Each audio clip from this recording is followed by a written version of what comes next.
俗话说种瓜得瓜，种豆得豆，如果把一截死人的断指种进土里，那么会长出什么呢？男孩因为思念去世的母亲，就把母亲的一截断指埋进了土里，想让母亲破土重生。可他万万没想到，这个看似荒谬的做法竟然真的复活了母亲的亡魂，可随之而来就是无尽的恐怖诅咒。恭喜你在手机电量带6时刷到这部极致炸裂的 S 级恐怖片被禁止的游戏。可我没想到的是，以青春偶像出道的桥本环奈在电影里竟然爱上了有妇之夫，让我是越看越气，越气还越想看。话不多说，咱们马上开始。咱说故事的男主叫阿伟，跟媳妇大美打拼好些年，总算攒钱买了套带小院的房子，在外人眼里那就是标准的幸福3口之家。儿子春祥乖巧懂事，媳妇温柔持家，小日子过得有滋有味。可老话讲得好，家家有本难念的经，阿伟心里明镜似的，自家媳妇绝不是省油的灯，瞅着温温柔柔，可对老公的控制欲强得很，无时无刻都在提醒阿伟别沾花惹草，那眼神更是比监控都好使。阿伟干了啥坏事他都门儿清。咱说这天春祥在院子里玩，捡着个壁虎断尾巴，颠颠跑去找他爹，说这尾巴断了，壁虎会不会死啊？阿伟就跟儿子科普说壁虎尾巴断了能再长，没啥事儿。结果这孩子脑洞老大了，又问那把这尾巴埋土里能不能长出个新壁虎啊？阿伟寻思小孩嘛，童言无忌，也没当回事儿，就顺着话茬开玩笑说你埋土里念咒语它就能长出来，还顺嘴瞎编了句咒语交给儿子。你可别小瞧这句玩笑话，这就是整个噩梦的开端。春祥这孩子也是实诚，真就找了块向阳的地方把壁虎尾巴埋进去了，天天蹲那儿嘀嘀咕咕念咒语。结果没过2天，你猜咋着？那土堆里竟然真爬出来一只完整的壁虎。阿伟当时看着都愣了，转念又寻思指定是别的壁虎碰巧钻进去了，哪有这么邪乎的事？转头他拍拍屁股上班去了，压根儿没把这事儿往心里去。可他哪知道这就是恐怖诅咒的开始。平静日子没过几天，阿伟正在公司上班呢，突然就接到警察打来的电话，说他媳妇儿跟儿子出车祸了，正在医院抢救。阿伟听完整个人都傻了，疯了似的往医院跑，上气不接下气冲到急诊室，护士迎面就给他浇了盆透心凉。媳妇儿大美没救过来，人已经不行了。阿伟当时腿就软了，踉踉跄跄扑到儿子病床前，就这么眼睁睁看着春祥的心跳仪变成了一条直线，小小年纪也没了呼吸。阿伟感觉天都塌了，整个病房都跟着压抑。可就在这时候，窗外咔嚓一声炸了个惊雷，震得窗户玻璃都嗡嗡响，所有人都吓一哆嗦。再回头一看，好家伙，刚才还没心跳的春祥胸口居然慢慢起伏起来，心跳仪也重新跳出了曲线，这孩子竟然被一道雷给劈活了。死而复生这种事儿以前只在故事里听过，如今真发生在自己眼前，只当是老天爷开眼，可怜他们爷俩。可高兴没多大一会儿，春祥醒过来第一句话就是找妈妈。阿伟心跟刀扎似的，都不知道咋跟孩子说他妈没了。等春祥康复回家后，小手一伸，掌心里居然攥着一截他妈妈的断手指，给阿伟都看傻了，问他这玩意儿哪来的，孩子也说不明白，就说要把妈妈的手指种土里，像壁虎那样把妈妈种出来。咱说换谁听这话不得心疼啊？这么小的孩子没了妈妈，就想用这种笨办法把妈妈找回来。阿伟心里难受，也没拦着，只当给孩子一个念想，就由着儿子把那截断指埋进了院子的土里。春祥天天蹲在土堆跟前，嘴里嘀嘀咕咕念咒语。画面一转，另一边女2号小乔也开始闹邪乎事儿了。这姑娘就是桥本环奈饰演的女主，是阿伟的前同事，长得挺清秀，在电视台当摄像师。这天下班她回家，正窝沙发上喝饮料呢，突然耳朵里嗡的一声炸响，跟钻进只蜜蜂似的。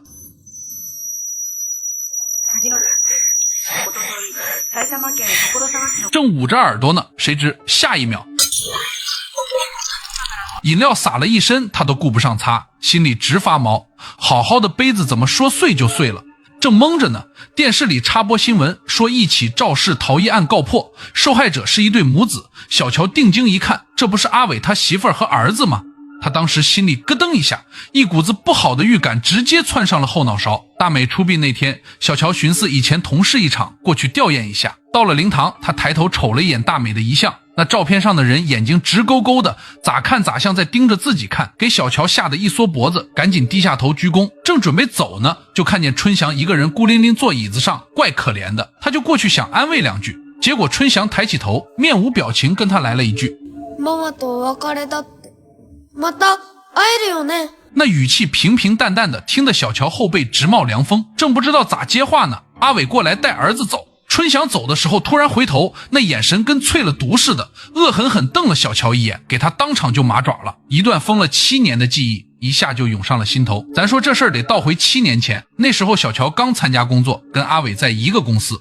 有天晚上老板留他加班，等办公室人都走光了，那不正经的老板就原形毕露了，上来就要动手动脚。小乔一个刚毕业的小姑娘哪见过这场面，吓得魂都没了，喊都喊不出来。就在这紧要关头，阿伟推门进来了，阿伟3下5除2就把那老板给骂走了，妥妥的英雄救美。小乔当时吓得腿都软了，一头就扎进阿伟怀里哭。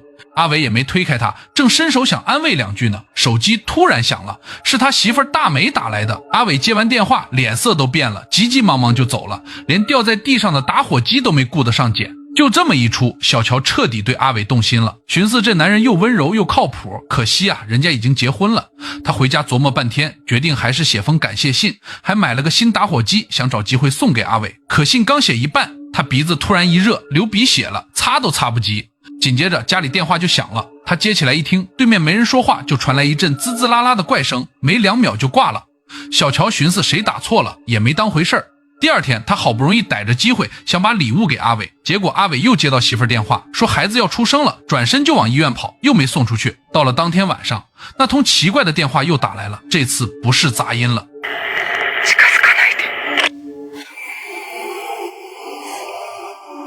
挂了电话没2分钟，他眼角余光瞥见玻璃上有个人影，披头散发的，吓得他猛地一回头，身后啥也没有。从这之后怪事就没完没了了，要么东西自己掉地上，要么半夜听见脚步声。小乔被折磨得整宿睡不着觉，人都瘦了一圈。直到几天后，阿伟抱着刚出生的春祥，带着大美来公司给大家发喜糖。小乔也凑过去想道个喜，结果大美压根不接他的话，凑到他耳边又说了一遍那句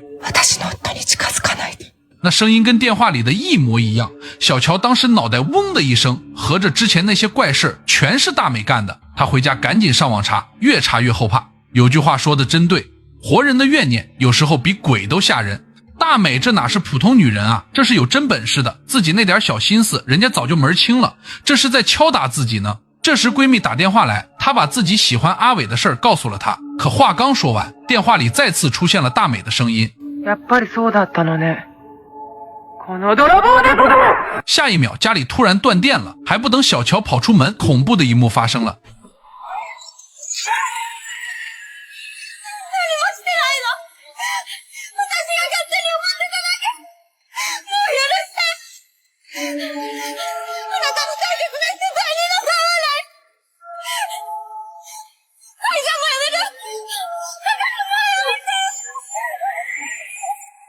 直到小乔说以后再也不跟阿伟见面了，大美的鬼影这才消失。小乔实在扛不住了，于是就主动辞职了，躲得远远的，再也不敢跟阿伟联系，这才算安生了几年。咱再说回阿伟这边，春祥天天蹲院子里念咒语，那埋断纸的土堆是一天比一天大，跟吹了气似的。有天晚上，春祥跟阿伟说他听见妈妈在土里说话了。阿伟寻思孩子想妈想魔怔了，就去院子里瞅，结果刚蹲下来就看见土堆在一动一动的，似乎里面真有东西要爬出来。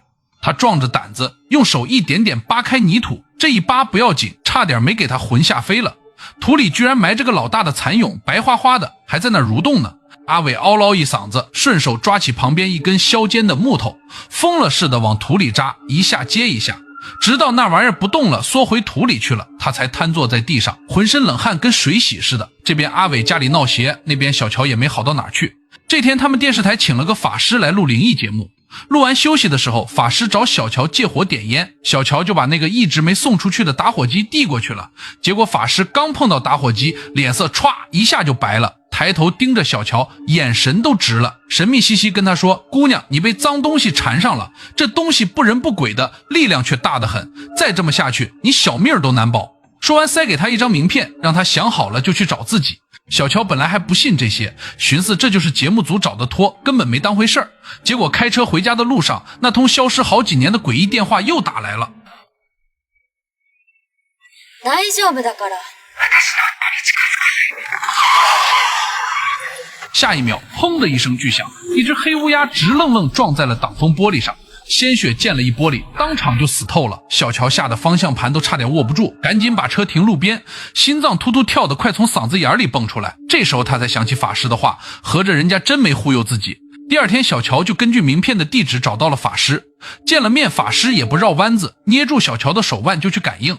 殊不知他们这次遇到的根本不是普通的邪灵，因为大美生前就不是一般人，死后她的执念更是强大的可怕。大师眼看不敌，就让几人赶紧逃跑。可话刚说完，恶灵已经找上门了。面对房间里各种驱邪的阵法和法器，恶灵丝毫不惧，甚至把驱邪的火焰直接变成实体化，来展示自己的恐怖。大师这时才彻底后悔了，就因为自己当初提示了小乔，这才导致自己也被恶灵缠上了。话还没说完，大师两眼一翻，瞬间被附了身。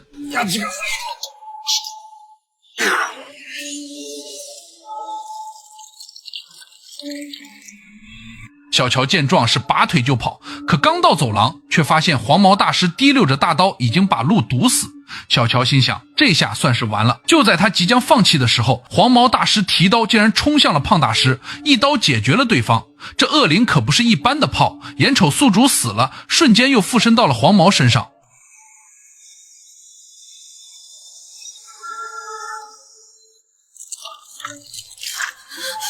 小乔腿都软了，根本跑不动。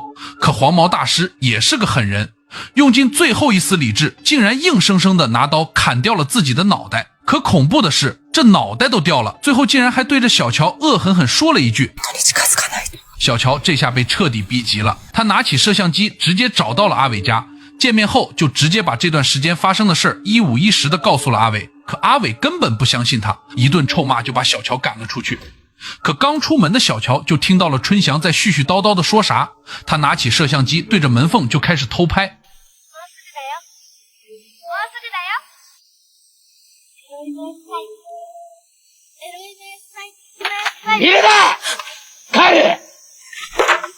小乔赶紧拿起摄像机往家跑，打开电脑这么一看，他瞬间汗毛倒竖，只见春祥面前的小土坑里竟然探出一个脑袋，死死盯着自己。小乔心里害怕极了，于是赶紧叫来了搭档小帅。两人看完录像后，决定还是要从根本上找原因，因为小乔知道老是这么躲是根本躲不掉的，必须查清楚大美到底是什么来头，才能想办法破局。第二天，他跟小帅一合计，俩人开车就奔大美小时候待过的福利院去了，打算从根上挖点线索出来。找到院长一打听，可算挖出个惊天秘密。原来大美从小就有念力控制的超能力，啥意思呢？就是不用动手，光靠念想就能掰断金属勺子，甚至能把玻璃杯整整齐齐切成4块，跟切豆腐似的。就因为这本事，福利院其他小孩都怕他，认为他是个怪物，所以就孤立他，还合伙霸凌他。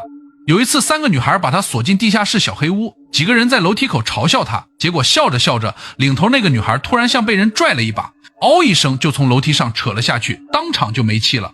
其他人都说是大美干的，可谁也没证据。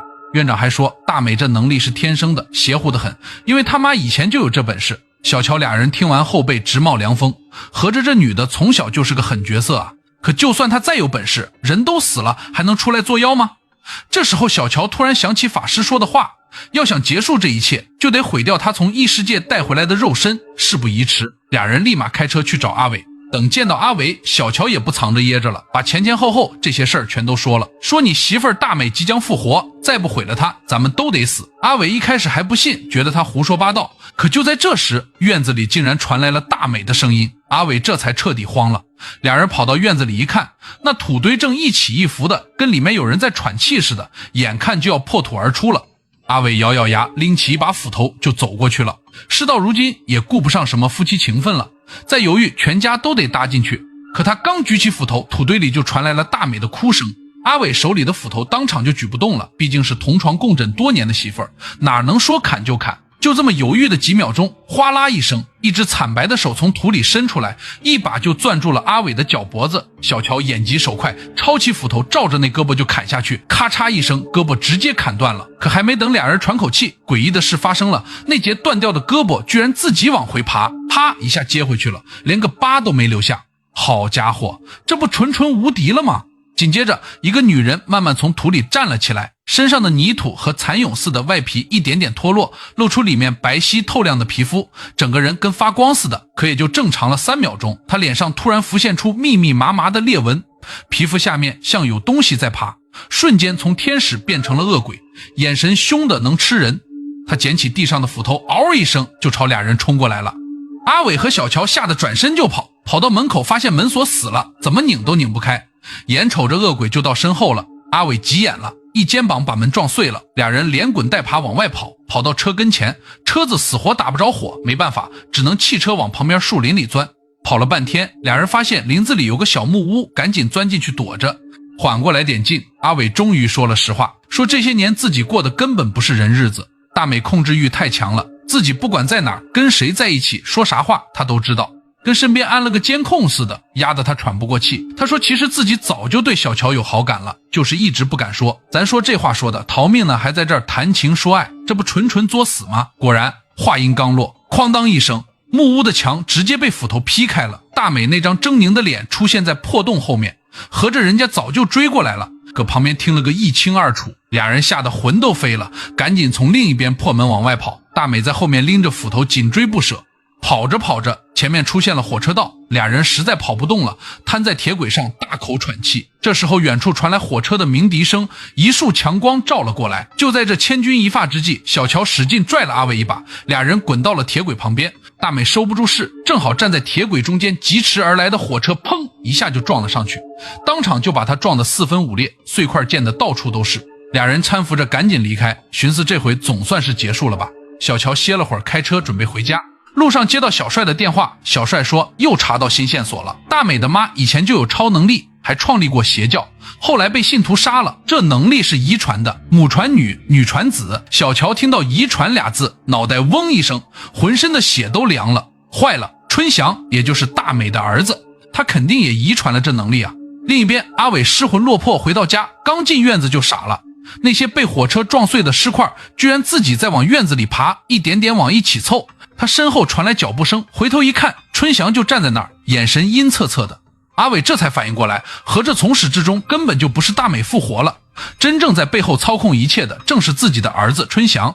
车祸那天的惊雷不光把春祥劈活了，还把他体内遗传的超能力给彻底激活了。这孩子想妈妈，就凭着自己的念想硬生生用断指拼出来一个妈妈。而且春祥的能力比他妈妈厉害多了，不光能重塑肉身，还能操控人的意识。之前的诡异电话、玻璃碎裂、法师和助手的死，全都是春祥搞出来的。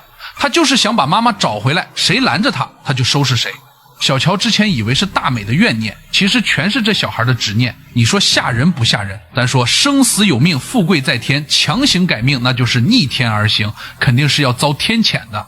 就在春祥操控着尸块马上就要把大美拼完整的时候，天上乌云翻滚，咔嚓一声，一道比那天还粗的惊雷劈了下来，正好劈在院子里，熊熊大火瞬间就烧起来了。春祥和还没拼完的大美瞬间就被火海吞没了，等火灭了，啥都没剩下。阿伟跪在院子里哭得撕心裂肺，媳妇儿没了，儿子也没了，好好一个家就这么散了。你说这事怨谁呢？怨孩子执念太深，怨大人感情不和，说到底都是欲望和执念惹的祸。本以为故事到这儿就结束了，结果3个月之后，小乔去看望阿伟，一进院子就看见阿伟蹲在那土堆跟前，嘴里嘀嘀咕咕的。走近一听，他居然在念当初交给儿子的那句咒语，而土堆里埋着的竟然是春祥的一截断指。小乔赶紧喊他，让他别疯了，这是被禁止的游戏。可阿伟像没听见似的，还在那儿念。就在这时候，土堆突然动了一下，紧接着里面传来了小孩子咯咯的笑声。故事到这儿就结束了，合着这轮回是没完没了了。其实这部片看着是恐怖片，说白了讲的全是人心，强行留得住的人早就不是原来那个了，放不下的执念最后只会把自己也拖进深渊。生死自有规矩，强求来的团圆到头来只能是一场灾难。好了，今天的故事就到这里，我是听雨，关注我，咱们下期再见，拜了个拜。